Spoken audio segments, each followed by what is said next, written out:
আপনি বাপ আপনার ছেলেকে বলছেন, বাবা বলো তো দেখি সরেওতে অজগরটি আসছে তেরে, ছেলেকে ভয় দেখানোর দরকার নাই। আপনি আপনার ছেলেকে এগুলা কেন শিখাচ্ছেন? আপনি আপনার ছেলেকে শিখাবেন, বাবা বলো তো দেখি সরেওতে অজগরের নামাজ পড়ি। একদিকে ইসলাম শিখবে, আরেকদিকে বাক্য শিখবে। আপনি আপনার ছেলেকে কিছু কবিতা শিখাচ্ছেন, বাবা বলো তো দেখি ওই দেখা যায় তাল গাছ, ওই আমাদের গা, ওইখানেতে বাস করে কানা বগিচা। ও বগিতি খাস কি, পান্তা ভাত চাষ কি, পান্তা আমি পাই না, পুঁটি মাছ পান্তা আমি খাই না, পুঁটি মাছ পাই না। একটা যদি পাই ধরে গাবুস কুবুস খাই, গাবুস কুবুস খাওয়া লাগবে না। আপনি বলেন আপনার ছেলে এটা থেকে কি শিখলো? আপনি আপনার ছেলেকে এগুলা কেন শিখাচ্ছেন?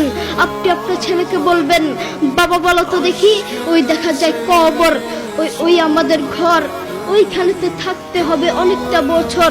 ও কবর তুই চাস কি, নেককার লোক পাস কি, নেককার লোক পাই না। একটা যদি পাই ধরে জান্নাতে ঢুকে, ঠিক কিনা?